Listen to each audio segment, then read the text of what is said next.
Begin weer. Jesaja 43 vers 18 sê, vergeet al die dinge wat in die verlede gebeur het. Miskien was gister nie wonderlik nie. Jy het jou meer verloor, jy het 'n toets gedryp, jy het gevoel jy is vasgevang, geïgnoreer of vergete. Maar die Bybel sê, vergeet die vorige dinge. Hoekom? Omdat God vandag iets nuuts doen. Ons God kan 'n pad in die woestyn maak en strome in die dorsland bring. Toe ek na 'n nuwe land toe trek, het ek niemand geken nie. Ek kon nie die taal praat nie en ek het vir 'n hele ruk gevoel ek is verlore. Maar toe maak ek die keuse.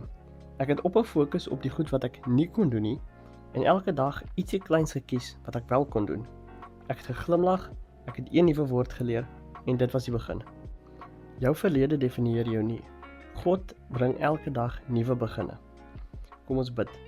God, help my om te laat gaan wat agter my is en U te vertrou vir dit wat voor lê. Ek glo U doen iets nuuts, selfs in my. Help my om klein te begin, op U te vertrou en vandag een tree vorentoe te gee. Amen. Vandag se aktiwiteit is, probeer weer iets waarmee jy opgegee het. Doen dit hierdie keer saam met God. Selfs klein tree kan 'n nuwe begin word. Kyk na bladsy 10 van ons nuwe werksboek vir aktiwiteit om U mee te help.